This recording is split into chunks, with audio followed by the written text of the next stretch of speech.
When we first moved into our home on Willow Lane, I couldn't believe how perfect everything felt. The house was cozy yet spacious, the neighborhood quiet and friendly, and best of all, there was a beautiful pond right in my backyard. It wasn't enormous, just big enough to feel like a hidden gem, but it quickly became my favorite part of the property. Every evening after work, I'd grab my fishing rod, sit on the old wooden dock, and let the stress of the day drift away as I watched the sun set over the water. Those moments were pure magic. The pond wasn't just pretty, it was alive. There were bass darting through the shadows, bluegill hiding near the reeds, and even a few lazy catfish that seemed too stubborn to move unless they absolutely had to. Over time, I started thinking of them almost like pets. Sure, I caught them now and then, but I always released them back into the water. They belonged there. It was their home, as much as it was mine. But one Saturday morning, that sense of peace was shattered. I was sitting on the porch with a cup of coffee, enjoying the crisp autumn air, when something caught my eye. Down by the pond, a figure was wading into the water. At first, I thought maybe it was a deer or some other animal coming for a drink. But no, it was Karen Jenkins, the head of our neighborhood's homeowners association, HOA. She had a tackle box slung over her shoulder and a fishing pole in her hand. I froze, staring at her in disbelief. What was she doing? That pond was on my property. Everyone knew it. Yet here she was, standing knee-deep in my asterisk water, casting her line like she owned the place. My stomach tightened with anger, but I forced myself to stay calm. Maybe this was some kind of misunderstanding. Maybe she thought it was community property or something. I decided to confront her directly. "Karen," I called out, walking toward the pond. Her head snapped up, and she looked surprised to see me. "What are you doing?" "Oh, hi," she said casually, as if nothing were wrong. I didn't think anyone would mind. These fish are practically public domain anyway.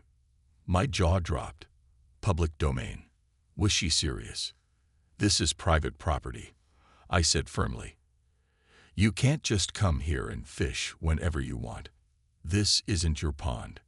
She shrugged, completely unbothered. "Relax. It's not like you're using it all the time.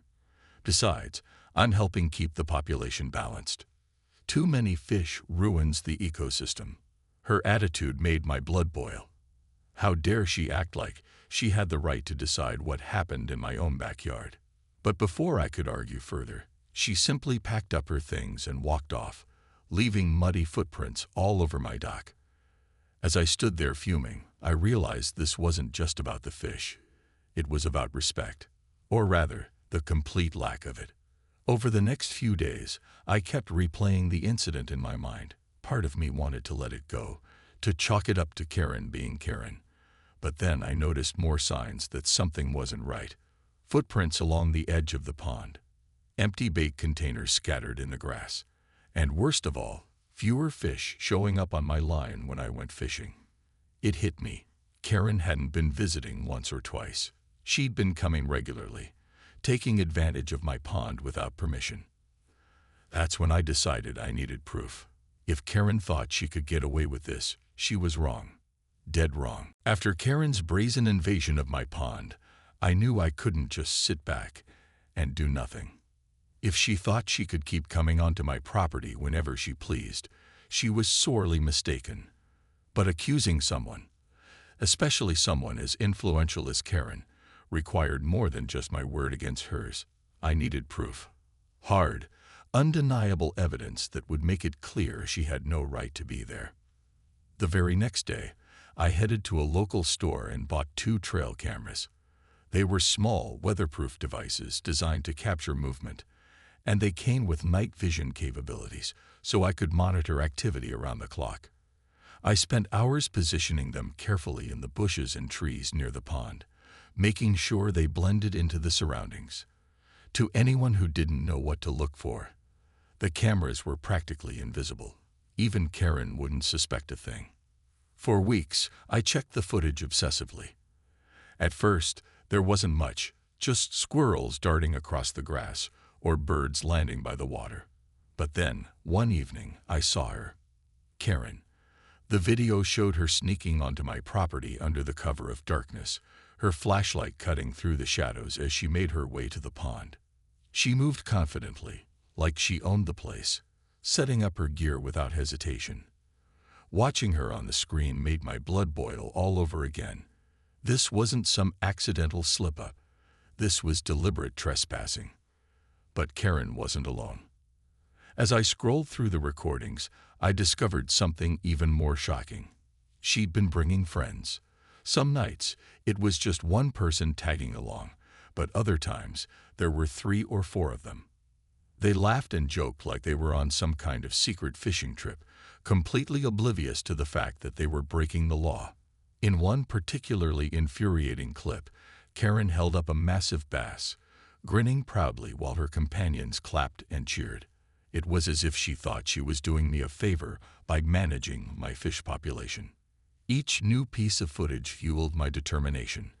I wasn't going to let her get away with this. With the evidence securely saved on my computer, I decided it was time to take action. I contacted the local sheriff's office and explained the situation.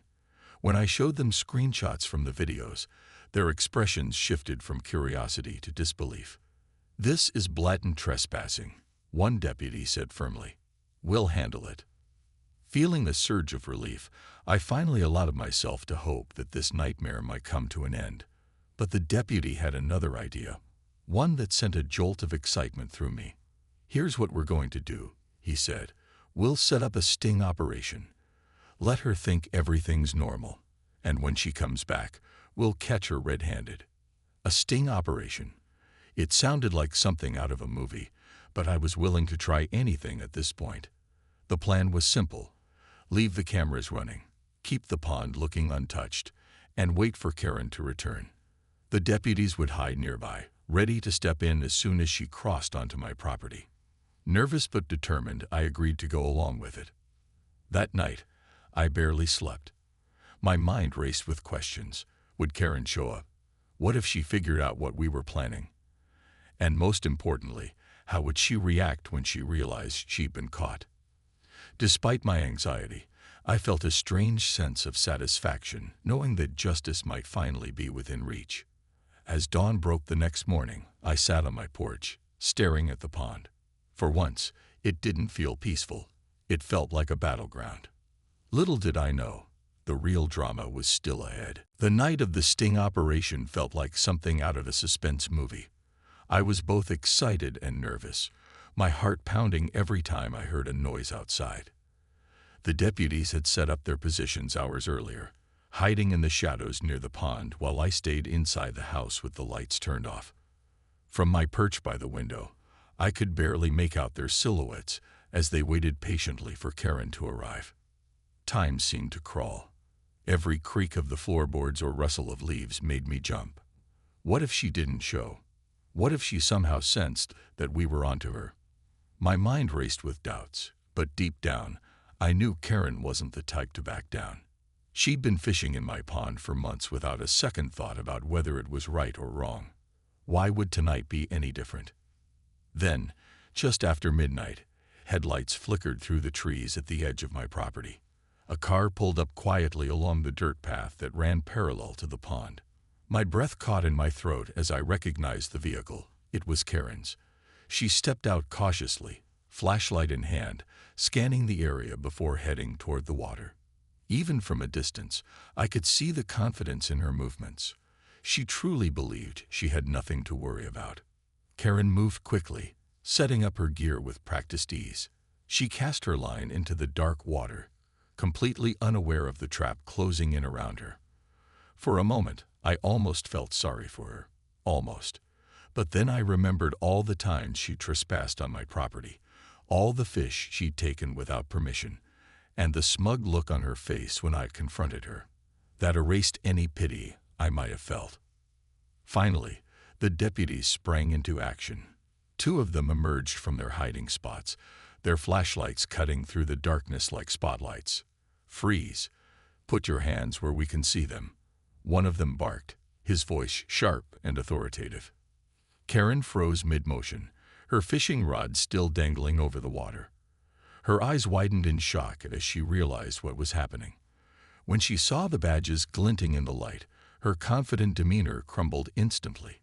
"Wait, wait," she stammered, holding up her hands defensively. "This is a misunderstanding. I didn't know this was illegal." "Oh, we've got plenty of evidence proving otherwise," the deputy replied dryly, gesturing toward the trail cameras hidden nearby. He began reading her rights as he guided her away from the pond, her protests growing louder with each step. Watching her being led off in handcuffs was surreal.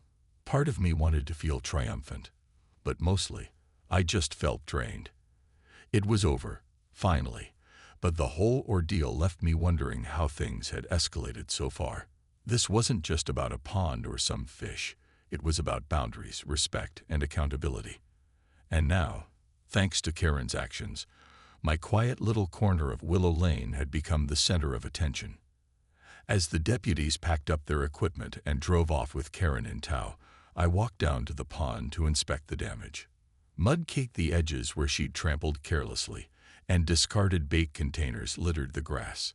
It was going to take some work to clean everything up. But at least I knew the worst was behind me.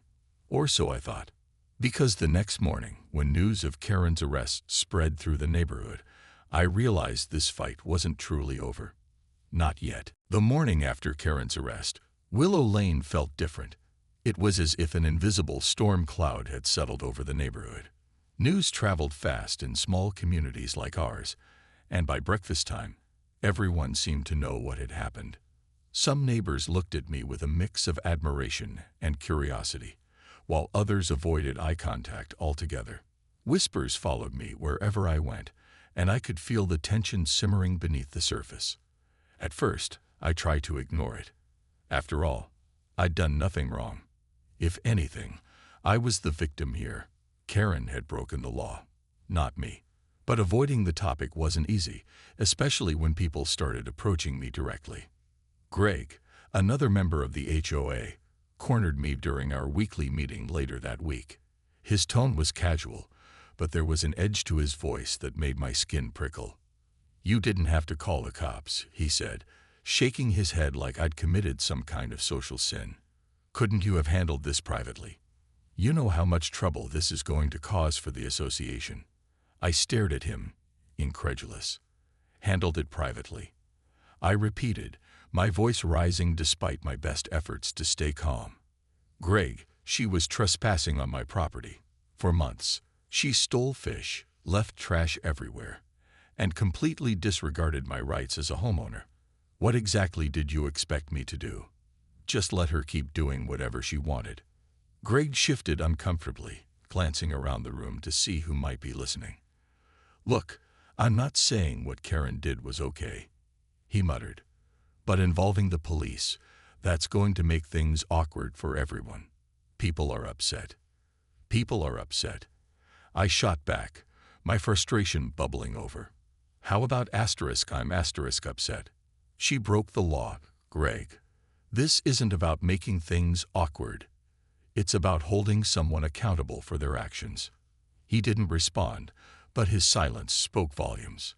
As the meeting dragged on, I couldn't help noticing the empty chair where Karen usually sat. Her absence loomed large, creating an odd kind of vacuum in the room. Without her domineering presence, the atmosphere felt different, quieter, less tense, almost peaceful.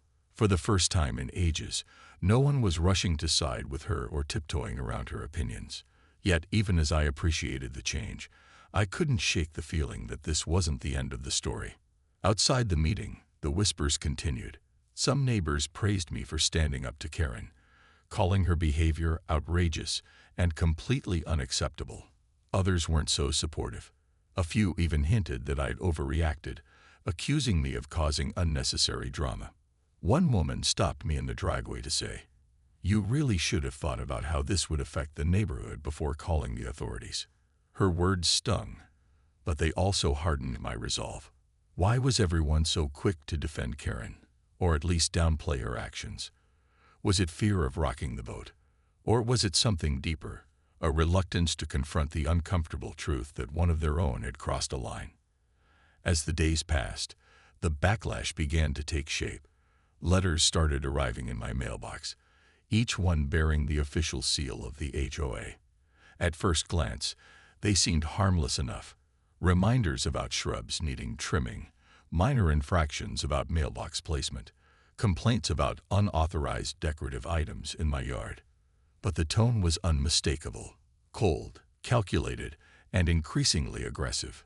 Fines piled up faster than I could process them, each notice carrying escalating threats of legal action if I failed to comply. It didn't take long to realize what was happening. This wasn't about maintaining neighborhood standards. It was retaliation, pure and simple. The HOA was trying to punish me for embarrassing them, for exposing their hypocrisy and dragging their name through the mud. Every letter felt like another jab, another attempt to wear me down until I gave in. But I refused to back down. Instead, I reached out to a lawyer who specialized in property disputes. Together, we drafted a formal complaint against the HOA, accusing them of harassment and abuse of power. It was a bold move, one that turned my quiet life into a whirlwind of court dates, depositions, and endless phone calls. Friends warned me that this fight would consume me, that it wasn't worth the stress. But deep down, I knew I couldn't let them win, not without a fight. Because this wasn't just about me anymore. It was about setting a precedent, about showing the world that no one, not even the mighty HOA, was above the law. And as exhausting as it was, I couldn't help but feel a flicker of hope. Maybe, just maybe, this battle would lead to something better. A chance to rebuild trust, fairness, and respect within our community. The legal battle against the HOA was unlike anything I'd ever imagined. What started as a simple matter of defending my property quickly spiraled into a full-blown war, with both sides digging in their heels and refusing to budge. Every day brought new challenges. Letters from the HOA piling up on my kitchen counter, phone calls from my lawyer updating me on the latest developments, and endless sleepless nights spent staring at the ceiling, wondering how it had all gone so wrong. At first, the HOA seemed confident, almost smug. They doubled down on their accusations, sending inspectors to my house weekly to document every minor infraction they could find. My mailbox was suddenly too close to the curb. The bushes along the driveway were deemed overgrown. Even the string lights I'd hung for a summer barbecue last year became evidence of non-compliance. Each violation came with a fine, and those fines added up fast. It felt like they were trying to bury me under paperwork and penalties, hoping I'd crack under the pressure. But I didn't. Instead, I fought back harder. With my lawyer's help, I gathered documentation proving that many of their claims were baseless. Photos showed my mailbox perfectly aligned with the curb, measurements proved my bushes were within regulation height, and receipts confirmed that my decorative items had been approved years ago. Every accusation they threw at me, I countered with facts. Slowly but surely, their case began to unravel. Still, the emotional toll was heavy. Friends who once waved hello now avoided me altogether, afraid of being dragged into the conflict. Others whispered behind closed doors, questioning whether I was making things worse by standing my ground. Some even suggested I should apologize to the HOA, as if *I* were the one in the wrong. The isolation was suffocating, and there were moments when I wondered if it was worth it, if fighting this battle would change anything, or if it would only leave me more exhausted and alone. Then something unexpected happened. People started speaking out. Neighbors who had stayed silent for fear of retaliation began sharing their own stories of frustration with the HOA. One woman confided that she'd been fined for painting her front door a shade of blue not listed in the guidelines. Another admitted he'd been forced to remove his son's basketball hoop because it obstructed the aesthetic harmony of the street. These small acts of solidarity gave me strength, reminding me that I wasn't the only one who felt powerless against the HOA's iron grip. As public opinion shifted, the HOA's confidence wavered. Facing mounting legal fees and growing scrutiny from the community, they finally blinked. During a tense mediation session, their lawyer proposed a settlement. They would drop all pending fines and infractions against me if I agreed not to pursue further legal action related to Karen's arrest. It wasn't a perfect resolution, but after months of fighting, it felt like a victory. Walking out of that meeting, I felt lighter than I had in ages. The weight of the conflict was still there, the scars of betrayal, the strained relationships, but I also felt a renewed sense of purpose. This fight hadn't just been about protecting my pond or standing up to Karen. It had been about challenging a system that thrived on fear and control. And though the road ahead wouldn't be easy, I knew one thing for certain. I'd proven that standing up for yourself, even when everyone else seems against you, is always worth it. As I drove home that evening, the sun setting over Willow Lane, I allowed myself a small smile. The pond shimmered in the fading light, peaceful once again. Whatever came next, I was ready. The settlement with the HOA should have marked the end of the chaos, but in many ways, it felt like just the beginning. While the fines and accusations stopped coming, the tension in the neighborhood lingered like a storm cloud refusing to break. Some neighbors treated me differently. Polite smiles replaced casual conversations, and invitations to block parties or holiday gatherings dried up altogether.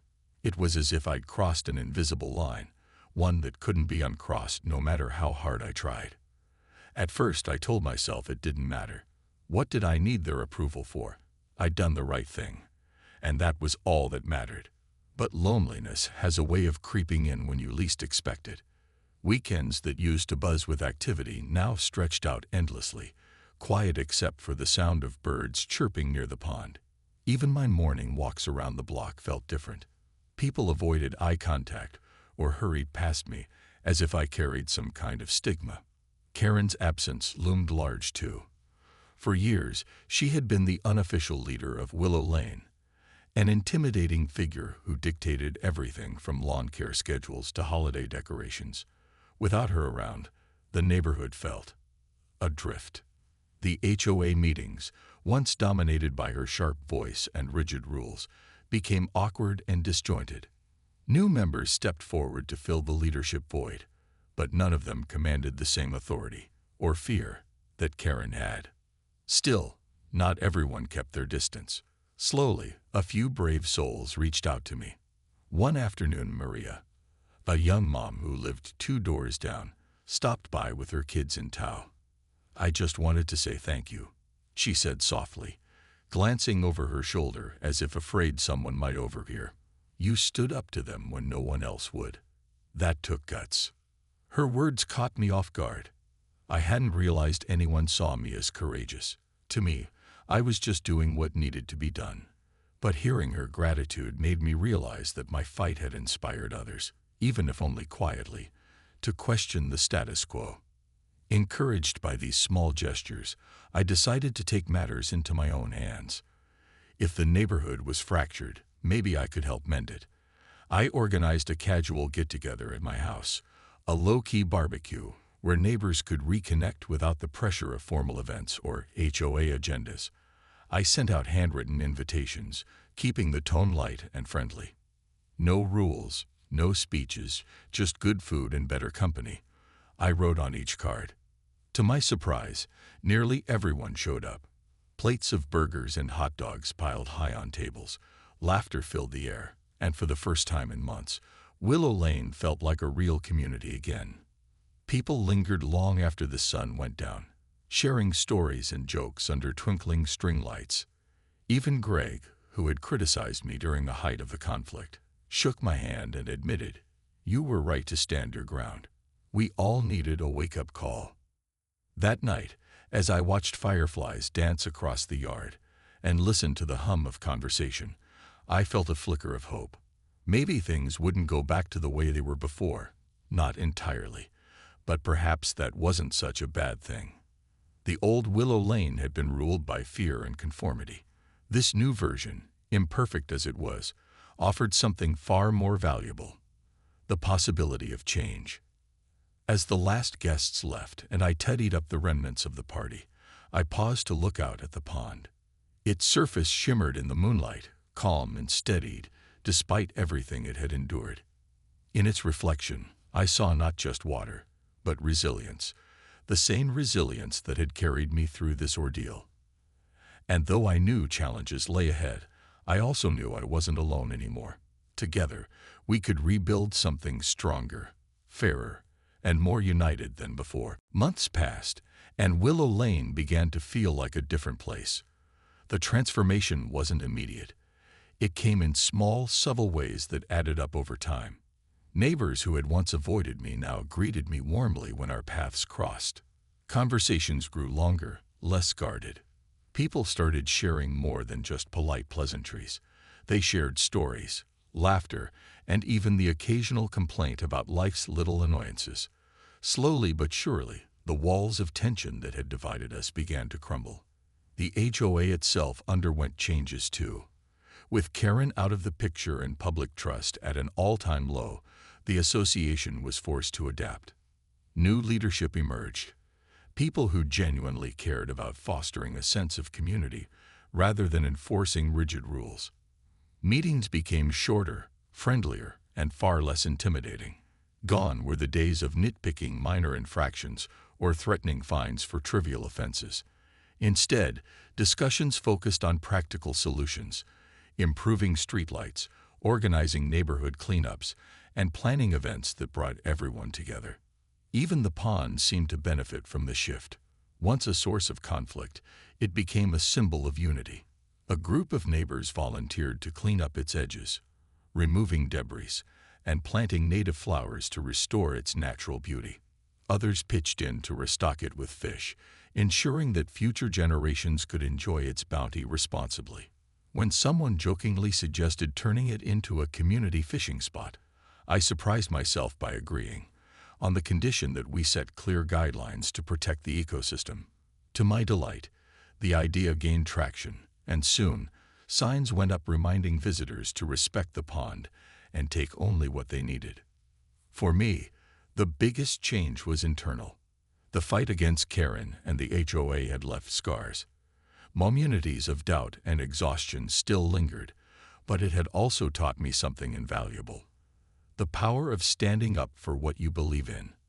I'd always considered myself a quiet person, someone who preferred blending into the background rather than stirring the pot. But this experience showed me that sometimes staying silent does more harm than speaking out. By refusing to back down, I hadn't just reclaimed my property, I'd reclaimed a piece of myself.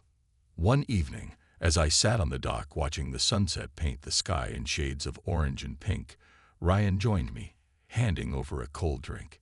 "You've changed, you know," he said after a moment of comfortable silence. "Changed how?" I asked, raising an eyebrow. "You're stronger," he replied thoughtfully.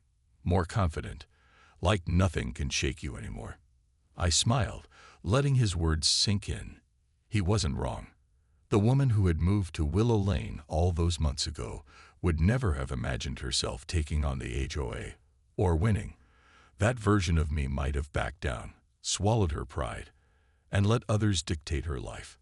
But not anymore. As the stars began to twinkle above the water, I realized something else. While the battle had been exhausting, it had also brought unexpected gifts. Friendships I'd never anticipated formed during the darkest moments of the conflict. Neighbors who had once been strangers became allies, and eventually, friends. Together, we'd weathered the storm and come out stronger on the other side. Life on Willow Lane wasn't perfect, no place ever is, but it was ours. And for the first time in a long time, that felt like enough.